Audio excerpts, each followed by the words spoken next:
What up, YouTube? So I did my 3-day fast, and yeah, I have mixed feelings about it. I feel like the main lesson I learned was that I'm the type of person, I put a lot of emphasis on certain times and events that, I'm going to do this one thing and I'm going to feel so much better, and that's going to mark a turning point in my life. And yeah, just usually never works like that. And I just realized that I just have to keep chugging away. I have to, every single day has to be that pivotal moment. And it was a cool experience though. I did it up at this house called the Sunship.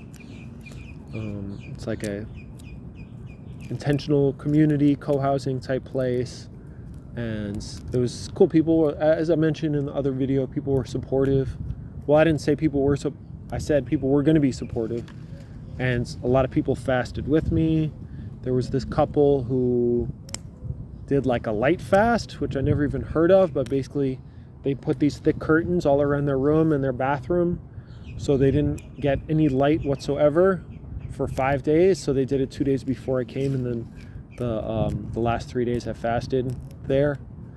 So, and then they came out at 5 in the morning with blindfolds and slowly acclimated to the light, and then they went and watched the sunrise. So that was pretty cool. And 2 other people did a juice fast. No one did a water fast with me, but it was cool. And yeah, I had a ton of herbal tea, a ton of essential oils. Yeah, it was good. And then the final day I went to the beach. I took some medicinal tea and took a really long walk. The first 2 days, the second day was the hardest day. The first day wasn't really that much of a problem. Second day I was just the most hungry and the most low energy. And the third day I felt like I was starting to get used to it. On the third day I got the feeling every day, if I did it in addition to that, it would be easier than today. And that was my experience in the past, and that's other people's experience, that the first 3 days are the hardest, and then say you do 7 days or 10 days, after day 3 you're already in ketosis. Your body kind of is all right, this is what it is. And yeah, I don't think I would do a 3-day again. I know some people do a 7-day once a year, and I think that's what I'm gonna do, because one of my intentions was to break down these gallstones, and I don't know whether that's fanciful or unrealistic. I mean, from what I've read, fasting is not going to be a cure to gallstones, but I can't help but think if my body's really hungry, if it's broken down everything in my stomach and intestines, and then there's all these calorie rich, fatty, cholesterol rich gallstones, and my body's kind of scrambling, what are we going to do to survive? I mean, the body's not stupid, I hope. And why wouldn't it break down the gallstones before it would break down my muscle and other tissue? I mean, that's the theory. It's called autophagy, I think, that's why fasting is so good. When you fast, your body's scrambling for nutrients, and it kind of tightens up ship. It's all right, we're not getting food. We have to manage these resources. Who are the freeloaders? Where are the cancer cells, potential tumor cells, free radicals? What's the word? Equiescent? I don't remember the word for the type of cells, but basically unproductive cells that aren't really pulling their weight. So your body just it's like a nation or a city in crisis. They have to just tighten up and become very, very diligent in finding the resources. So I was disappointed because physically, I really don't feel that much better. I felt the first day after the fast, when I was eating, I did feel like my food is absorbing into me better than just when I eat, I'm just fuck. I don't know, when I was a little kid, I have this memory when I was 14 years old. I was playing tennis, and I ate a whole pizza from Domino's, I ate the whole pizza for lunch, and then I went out and played tennis like I didn't eat anything. Now if I had even like a few slices of pizza, like forget about running around. But it's just like, it just like absorbed right into my body. And obviously I don't want to eat a whole pizza, that's not my goal, but I would like to get back to that type of vitality where my body is just absorbing really well. And 3 days was just not enough time. In terms of my weight, I lost about 8 pounds. I went from about 181 to 173. Obviously, my goal is not to lose weight. I don't mind losing weight. It'll probably take me about a month to gain that weight back, because that's just like my burden right now. I have to be very careful of the calories I consume, where they come from. I can't just like stuff my face and gain weight and gain muscle. I have to be careful. So yeah, realistically take me about a month to gain that back. And I imagine when I do 10 days, I'll probably lose like 15 pounds. But I'm hoping if I do 10 days, after that, my absorption will be really, really good. And yeah, I'll probably do that in the spring, maybe the summer. I wouldn't want to do it in the summer in Florida. It's way too hot. And next time I would like to do it outside. Originally I was going to stay in a tent on the property, but I ended up staying indoors mostly because it was cold. It was cold for Florida. It was like low 41 the first day of the fast. Now it's hot again. Now it's like 78 degrees, like 60s at night. Anyway, yeah, when I was on the beach the final day, when I took that medicinal tea, I was thinking a lot. I was thinking about my family. I was just thinking, my mind was just going and going and going. And then a part of me was like telling my mind, just shut the fuck up. Like, just chill. And of course, my mind, my ego, whatever you want to call it, was like, no. Like, don't talk to me like that. And I had that realization that a lot of us as grown-ups, especially people who grew up with like punitive people or institutions like trying to tell you how to be, we have resistance to that, and that's very natural, because when we're kids, maybe the people claimed they knew what was best for us, but they really didn't. So a lot of people have these ideas, I should do this, I should exercise, I should meditate, I should eat this way or that way, or cultivate these relationships or cut off these relationships, and then they get mad at themselves when they can't do that for whatever reason. But we don't know very much. We don't know what's the best action. Even like, this is wasting time, this is suffering, but you don't know that. You don't know where things are going to lead. And my point is that, my point is just the acceptance. Even acceptance of non-acceptance, which is how I felt on the beach that day. I was just like very in touch with my anger, my feelings of separation from people, my judgment. I was very aware of it. I couldn't, like when I was walking on the beach and observing people, it's a very beautiful thing, like kind of meditative.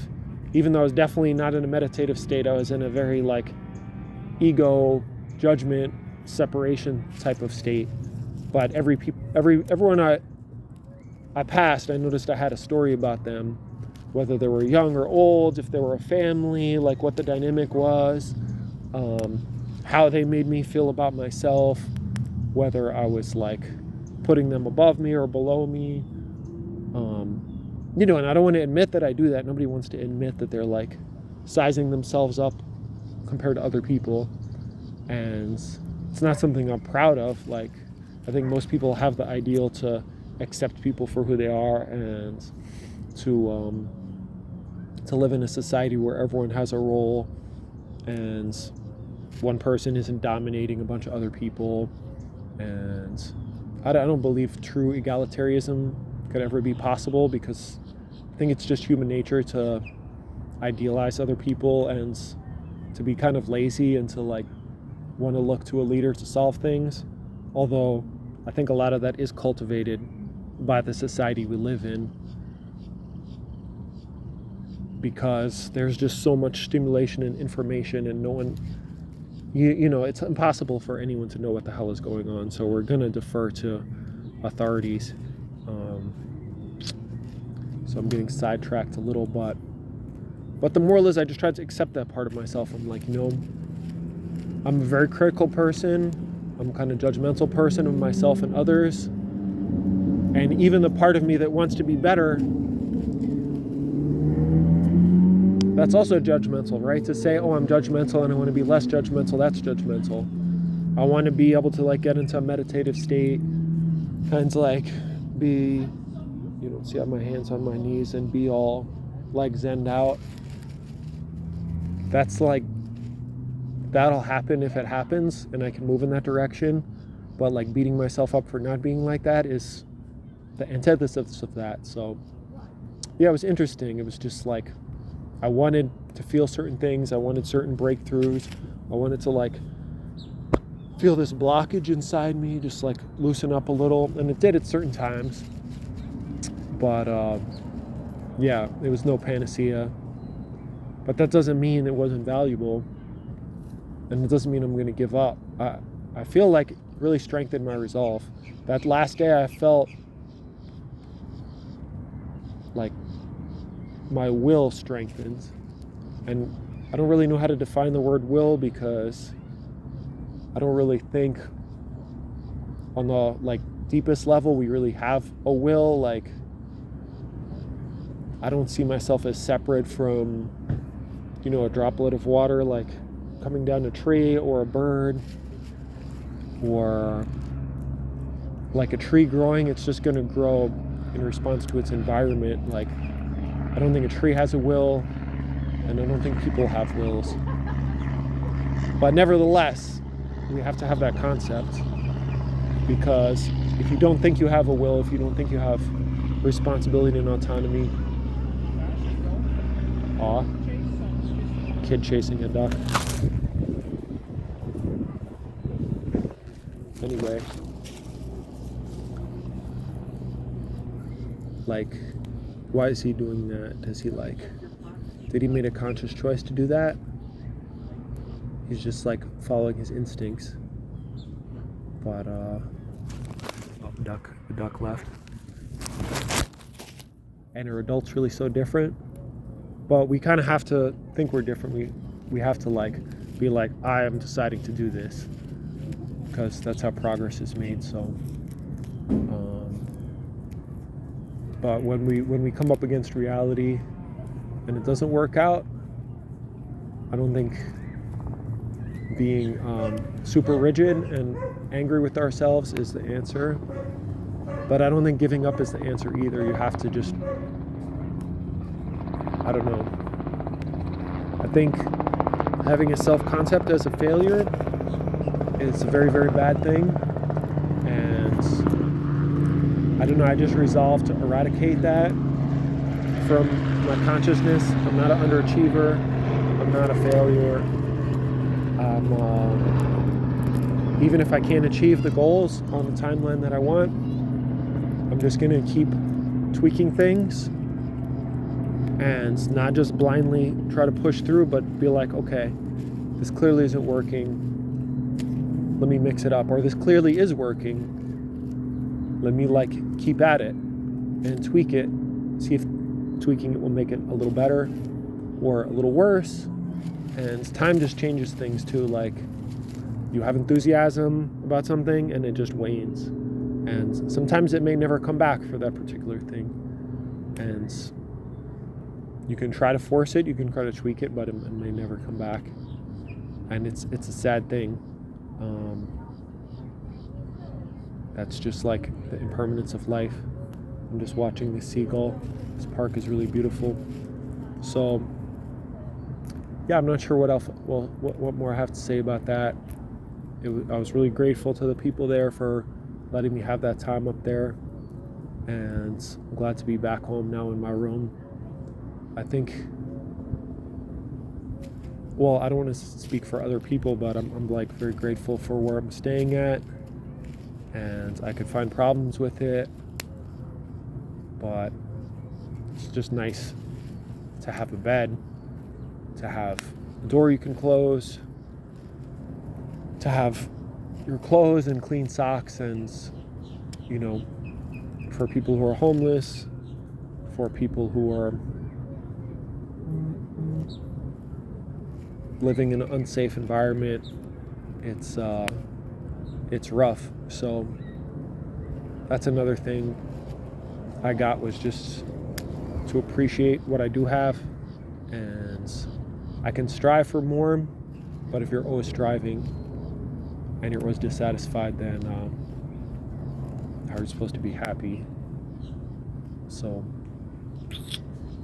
okay, I've been almost 16 minutes. If you have any other questions, post them in the comments. And Happy New Year. Happy New Year for those watching today, which is probably like less than 1% of this video's views, but Happy New Year. And be easy on yourself. Be hard on yourself and easy on yourself at the same time. I don't know how, but I'm working on it with you.